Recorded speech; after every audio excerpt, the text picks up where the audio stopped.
No obstante condenaciones e incomprensiones mutuas, en el fondo ambos tipos de imágenes, la de españoles y la de los indígenas, son intensamente humanas.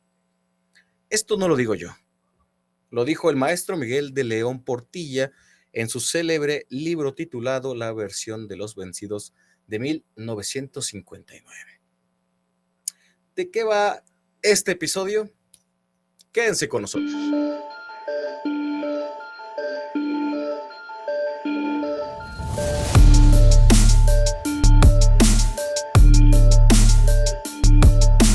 No se va a acabar eso en un día. Alejandro, están comprometidos. Claro que va a afectar al ciudadano. A ver, tú dime. Los primeros en su momento, Tom Brady tuvo... ¿Qué pasa cuando el amor se va? La Federación Mexicana de Fútbol no tiene palabra porque ellos desde... No quiero ser una escritora publicada. Ok, ¿de qué quiero escribir? Detrás de los hechos, un podcast de Fuerza Informativa Azteca. Muy buenas tardes, sean bienvenidos a Detrás de los Hechos, un podcast de Fuerza Informativa Azteca, en el que analizamos las noticias más importantes a través de los ojos del periodista y de las personas que hacen la noticia. El día de hoy nos acompaña, escuche bien, Fernanda Ortega, quien es profesional de la comunicación con especialidad en periodismo y quien forma parte del equipo de FIA Investigación. Fernanda Ortega genera contenido para redes sociales. Actualmente es el talento detrás de la sección Consulta Viral. También hay fotoreportajes, cápsulas en diferentes secciones del portal de Azteca Noticias con su nombre, incluida la columna en FIA Opinión. Estimada Fernanda, bienvenida a Detrás de los Hechos. ¿Cómo estás, Alex? Me da mucho gusto estar aquí de regreso.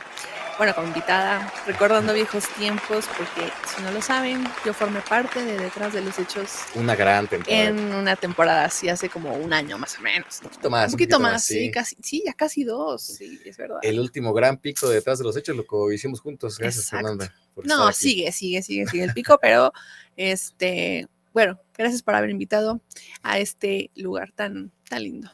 Gracias, Fernanda, me da mucho gusto que estés por acá, de corazón. Gracias por esta charla. Y hablando de la columna que tienes en el portal de Azteca Noticias, la última está titulada de la siguiente manera: Malinche, llegó la hora de reivindicarla. Y sí me gustaría preguntarte para iniciar esta conversación, Fer, ¿por qué reivindicar a Malinche o la Malinche? No sé cuál sea de las dos. Vamos a manejarlo como Malinche. Sin el artículo. Porque con el artículo le da un tono mucho más de desprecio, como si fuera un apodo, ¿no? Y no, realmente pues Malinche es el nombre que se le dio a Malintzin, ¿no? ¿Y por qué reivindicarla? ¿Por qué en este momento hablar de Malinche? Porque por siglos, Malinche fue una mujer, o ha sido, porque sigue, ¿no? Sí. Símbolo de la traición en México, ¿no? Nosotros, bueno, sabemos que, por ejemplo, el término malinchismo, ¿no? Tiene que ver con el hecho de traicionar a tu patria o de avergonzarte de tu patria y de preferir otras cosas, ¿no? Del extranjero, de otros países. Y sin embargo, bueno, la historia verdadera o lo que se ha investigado en los últimos años no es así en relación a Marina o a Malintzin, ¿no? O a Malinche, claro. los diferentes nombres que pues es la misma mujer. Entonces yo creo que ya es momento, ¿no? De hablar con la verdad y decir, no, o sea, Malintzin o Malinche es una mujer que contribuyó a lo que somos ahora. Entonces creo que es tiempo de hablar de eso y de quitarnos la idea de que es una mujer traidora. En la segunda parte del mismo artículo, mi querida Fernanda dice, lo que Malinche vivió la obligó más a actuar por sobrevivir que por el mero hecho de traicionar a quienes en un principio la traicionaron. Esta idea, ¿a qué hace referencia, Fer? ¿Por qué? Pues mira, te voy a contar brevemente, adelante, a todos, les voy a contar brevemente la historia de Malintzin. Ella creció en una familia de nobles. Su papá era cacique en una zona por Campeche, si no me equivoco, no, por Veracruz, perdón, ella nació en Veracruz, en lo que ahora es Veracruz. Sí. Entonces ella era hija de un noble, por tanto, pues ella también pertenecía a la nobleza de aquellos lugares. El padre muere y venden, o sea, de acuerdo con las crónicas de aquellos tiempos de la Nueva España, y es vendida por su propia madre y por su padrastro, porque la madre estaba embarazada, entonces querían que como que el título se le quedara al niño, o bueno, al bebé que está embarazada la mamá, Claro. Y la venden en una noche a traficantes de esclavos de Campeche, de Tabasco, a los traficantes de Tabasco. Y después estos traficantes de Tabasco la vuelven a vender a traficantes de Campeche. Por eso la idea de que lo traicionaran primero a ella. Claro, por eso primero como ya. moneda de cambio para muchas Claro. cosas. Okay. Entonces ella, bueno, pues está obviamente como una mercancía, ¿no? Y está tratada como una mercancía, la venden como esclava. Y en esta época de que es tratada como mercancía, ella aprende náhuatl, maya, perdón, maya, ajá.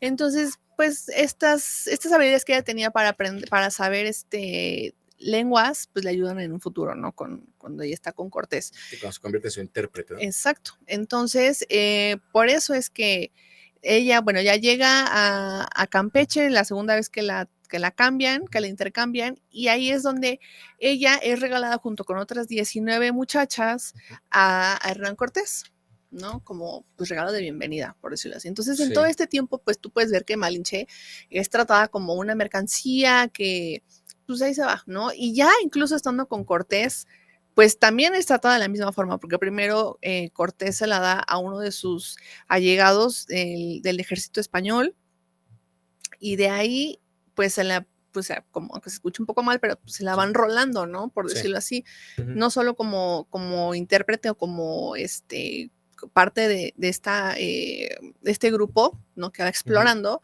sino como amante. Sí. Aquí voy a leer un fragmento de lo que escribiste. Tras ser esclava fue ofrecida como moneda de cambio, lo que nos señalabas apenas hace un momento, a la llegada de los españoles en 1519.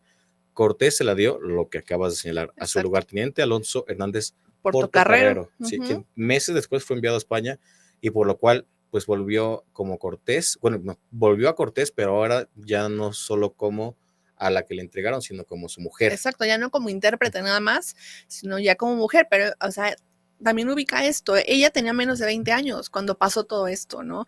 La vendieron desde muy chica y ya antes, pon tú, no sé, 19 años más o menos, 19 años, ella sí. Ya formaba parte de la vida de Hernán Cortés, ya no como intérprete, sino como amante, sí, por novia, ¿no? Justo. Aquí lo que acabas de decir, nació en 1500, más o menos, sí. Ahí en un lugar que ahora es Coatzacoalcos. Entonces tenía una edad de apenas 19 años. 19 años, más o menos. Las fechas, cabe aclarar que pues los investigadores no las tienen como muy, sí, de acuerdo a lo que dicen los historiadores, muy, ¿no? Muy ciertas, pero son cálculos, ¿no? Entonces sí, más o menos 19, tal vez un poquito menos. Y imagínate una niña porque realmente era una niña, pues enfrentada aparte no solo a esto, sino imagínate que tú pues tienes una vida pues en la que tus papás, bueno, en la que tu madre principalmente y tu padrastro te desechan, ¿no? Eres esclava, quién sabe qué tantas cosas te mandaron a hacer, porque pues recordemos que en esos tiempos pues el machismo existía, ¿no? Las mujeres tampoco valían pues para gran cosa, aún antes de la llegada de los españoles.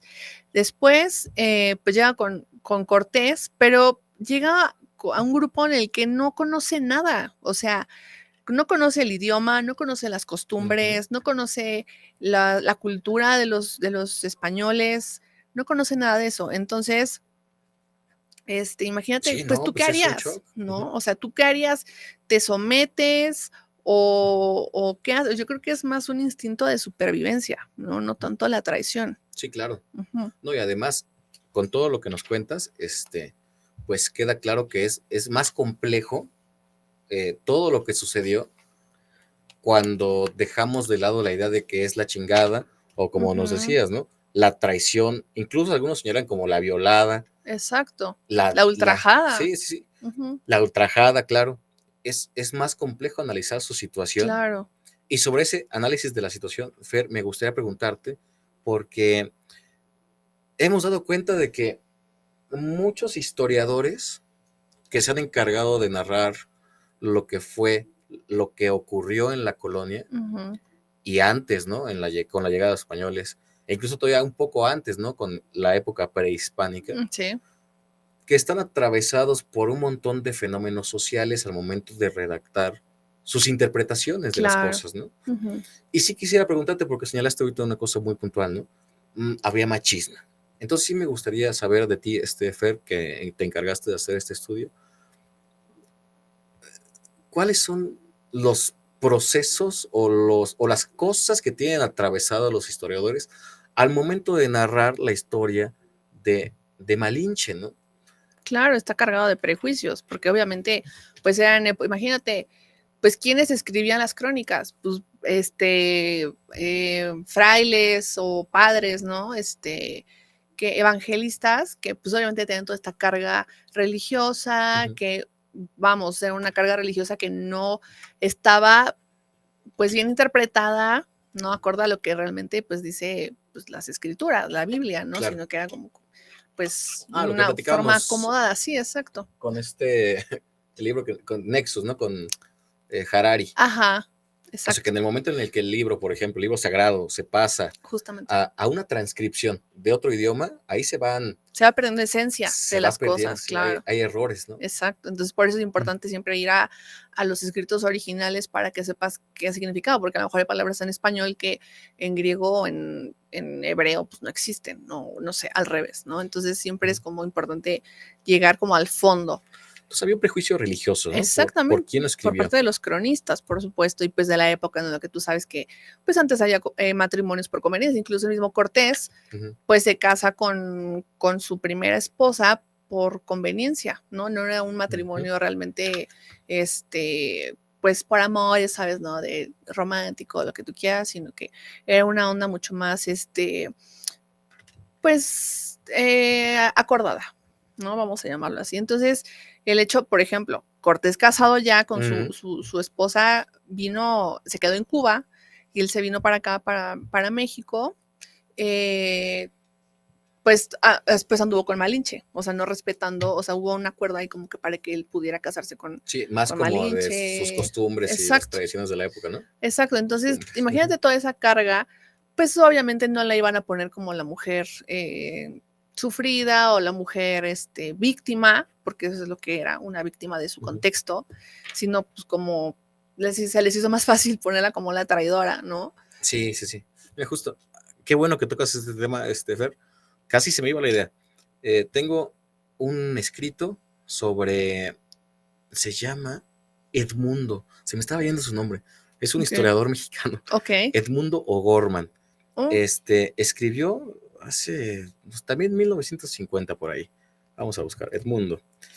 ¿Sería algo del pintor?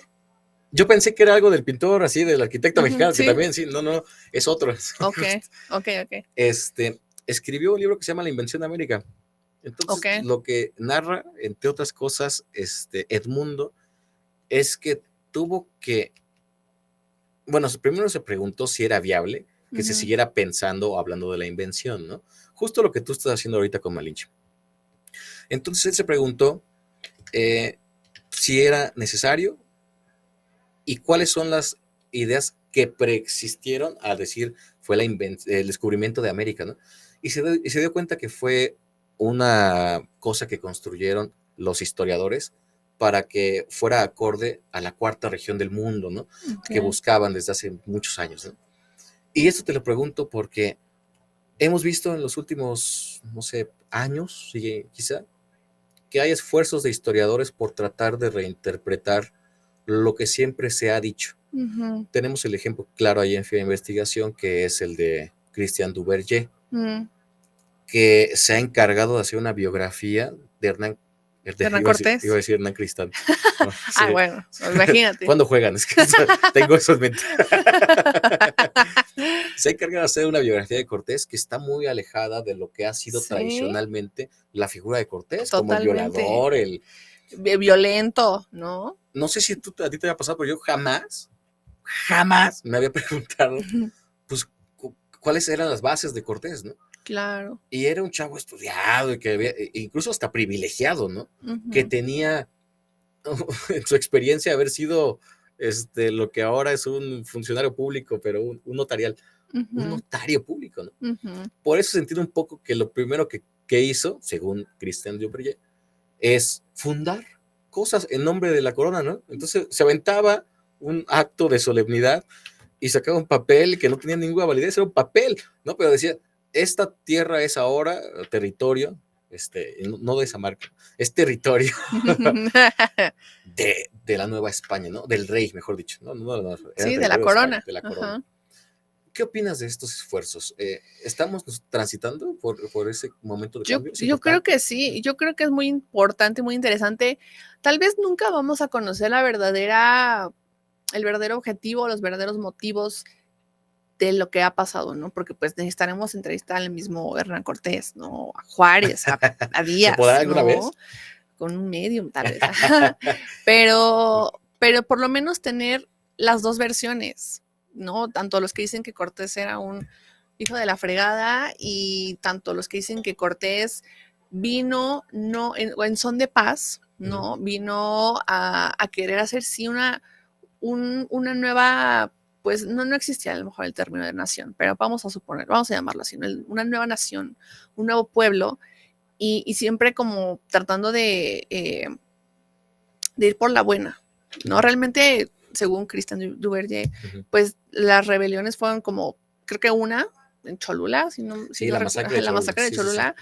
Y eso porque ellos querían matar a los españoles, no porque realmente quisieran llegar a conquistarlos por la mala y usando violencia, ¿no? Entonces también, creo que también el hecho de que nosotros contrastemos las dos versiones nos va a ayudar también a dejar este papel de víctima que siempre hemos tenido, ¿no? Que por años hemos arrastrado, ¿no? Como los masacrados, los violentados, los saqueados, ¿no? Que nosotros mismos nos hemos puesto esta carga, entonces siempre nos hacemos como menos, nuestra estima, ¿no? O autoestima, por llamarlo así, a nivel nacional, siempre es como que, ay, sí, pues, sí, como que el patio trasero de Estados Unidos, o el quién sabe qué, cuando realmente no, somos un gran país, somos un país realmente bendecido, porque ¿qué otros países tienen variedad de climas? Bueno. Variedad de climas, comida, cultura, gastronomía, costumbres, el territorio que tenemos tan vasto, ¿no? Tenemos selvas, desiertos, nieve, bosques, bueno, todo lo que tú quieras y te imagines, aquí hay en México. Entonces, ¿por qué no ver eso y por qué no salirnos de este papel de víctima? Porque incluso hasta el gobierno, ¿no? A conveniencia lo ha manejado, ¿no? Como que, ay, sí, pobrecito pueblo, y es hora de tomar, ¿no? O sea, somos así porque lo hemos permitido. Y no, creo que este tipo de versiones de los historiadores, ¿no? Estas investigaciones que dicen, no, es que Hernán Cortés no era como lo pintan, o en el caso de, no sé, de Benito Juárez, tampoco era la blanca paloma que todos dicen, ¿no? Con eso no te metas porque la verdad. Es el... Lo amaba Andrés Manuel, no lo toques ese. Pero es como digo en la columna, o sea, a ver, por el simple hecho de ser humanos, no somos ni muy, muy buenos, ni muy, porque no es una novela ni es una película. O sea, aquí todos somos personas, somos grises, tenemos contrastes. A veces tenemos días buenos, podemos ser buenas personas, hacer nuestra acción del día, pero podemos tener días malos y mandar muy lejos a todos, porque estamos hasta acá hartos de la vida, ¿no? Si tú quieres. Entonces, creo que si nosotros nos ponemos con ese cristal, ponemos a examinarnos a cada una de las personas que han formado parte de nuestra historia, pues vamos a entender que, pues sí, o sea, ni Díaz era un dictador infeliz, no tanto, porque, o sea, sí tenía sus cosas malas, pero también, ¿qué hubiera pasado si Díaz no hubiera llegado al poder?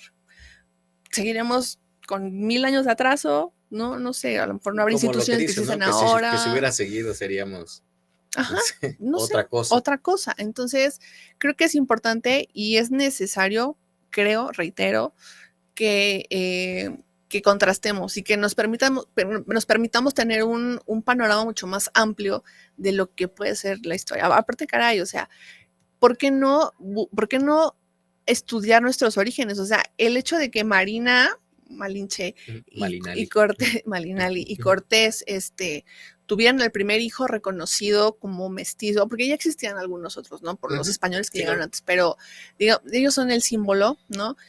Martín Cortés, que fue el primer mestizo reconocido. Entonces, es el origen de lo que somos ahora, ¿no? Porque quieras o no, todos los que estamos en este siglo aquí en México, mexicanos, venimos de eso. Entonces, ¿por qué no estudiar nuestros orígenes? Fíjate, extrañaba mucho hacer esto contigo. Las pláticas siempre son muy enriquecedoras. Sí. Y muchas gracias, mira, Alex. No, hombre, Fer. Esta pregunta trasciende un poco tu texto, pero sí me gustaría también escuchar de ti qué opinas. Ante las ideas de un nuevo pueblo, ¿no?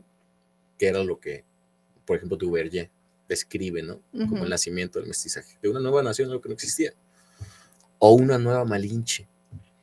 ¿Cómo esquivar las ideas que van a llegar a enfrentar esto que estás tú y otra gente construyendo, ¿no? Porque hay ideas como un desprecio hacia los españoles. Lo vemos desde el gobierno, desde el gobierno pasado, ¿no? Hay personas reduccionistas, claro. ¿no? Que es lo peor de lo peor, o los más malos. Muy malos y nosotros somos muy buenos. Exactamente, ¿no? Y peor aún, somos los pobrecitos, vinieron y nos chingaron. ¿Cómo librar esos obstáculos? Pues, como te digo, o sea, contrastando las versiones que hay, entendiendo, yo creo que si tenemos fijo el hecho de que todos somos, pues, personas que tenemos días buenos, días malos, y tenemos contrastes, pues, ni muy, muy buenos, ni muy, muy malos, creo que esto nos va a ayudar a entender que, a ver, los españoles de esta época, ¿qué culpa tienen? Como nosotros, ¿qué culpa tenemos de lo que los mexicas hacían, de que sacrificaban a las doncellas, ¿no? Y que comían carne humana. O sea, ¿qué culpa tenemos nosotros? Pues nada, a pesar de que son nuestros ascendientes. Sí, bueno, nuestra ascendencia. Pues es cosa que hacían ellos, es el contexto en el que ellos vivían, ¿no?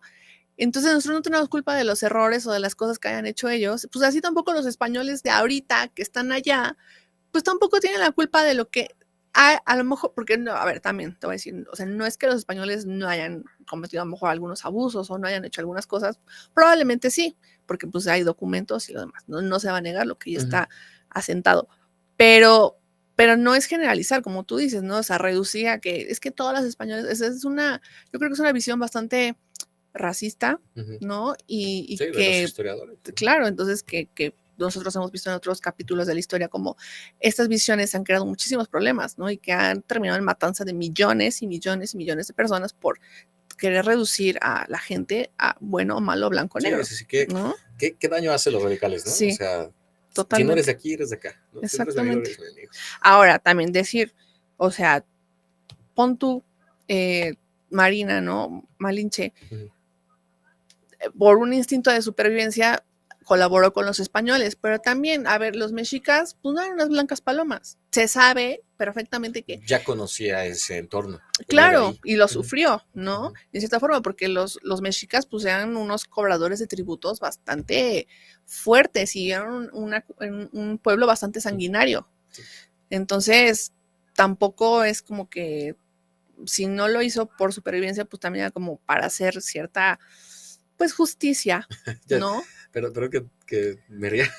Ya entiendo por qué Amparo Castañera, otra compañera ahí de investigación, dijo, la columna de Fer pudo haber terminado como ¿qué hubieran hecho ustedes?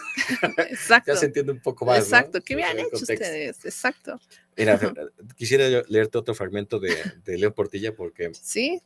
Es justo lo que acabas de decir. Parece que tuviste una plática con él en 1992 en esa conferencia internacional en la que habló de Encuentro de los Mundos. Era mi íntimo amigo. Era tu compa, ya me di cuenta, ¿sí? En algunas crónicas está Bernal Díaz del Castillo, están las cartas de navegación, también están los códices, ¿no? Florentino y otros. En algunas crónicas aparecen los indígenas de este nuevo mundo como gente, escuchen bien, bárbara, idólatras, ¿no?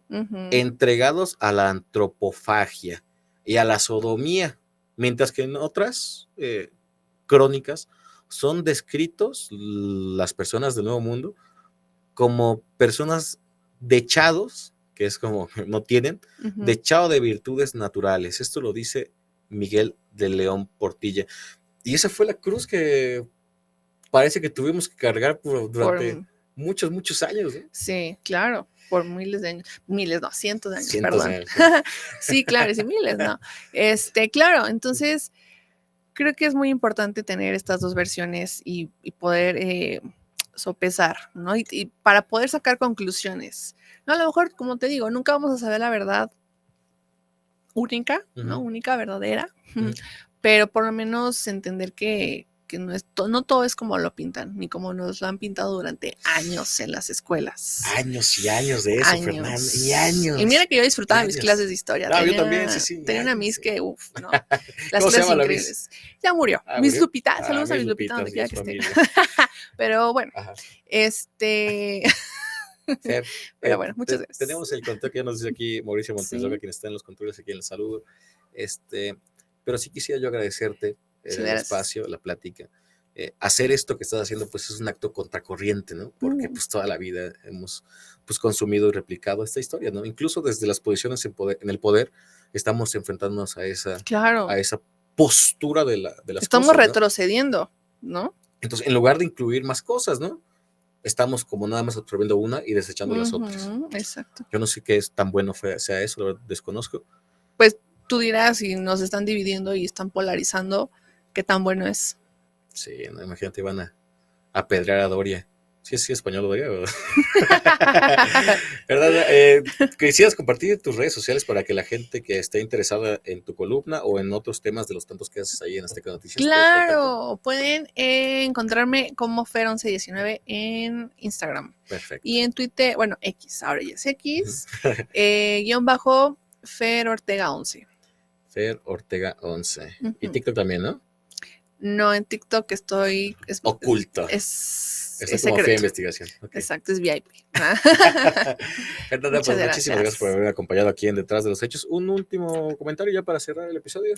Nada, pues invitarlos a que pues no se cierren, no se queden con lo que nos han enseñado durante años en las escuelas, que tengamos, yo sé que a veces es complicado por las tareas que tenemos, ¿no? Los trabajos, los hijos, lo que tú quieras, pero que nos podamos dar el tiempo en algún momento de buscar conferencias, buscar material que nos enriquezca, que nos abra el panorama, que nos dé la libertad de poder contrastar todas las versiones y sacar nuestras propias conclusiones y no quedarnos con lo que nos dicen así, ¿no? A la y se va. Entonces, eso nos ayuda a hacernos pues mucho más tolerantes, yo considero, en una época en la que estamos extrapolados. Sí, ¿no? Y muy intolerantes. Sí.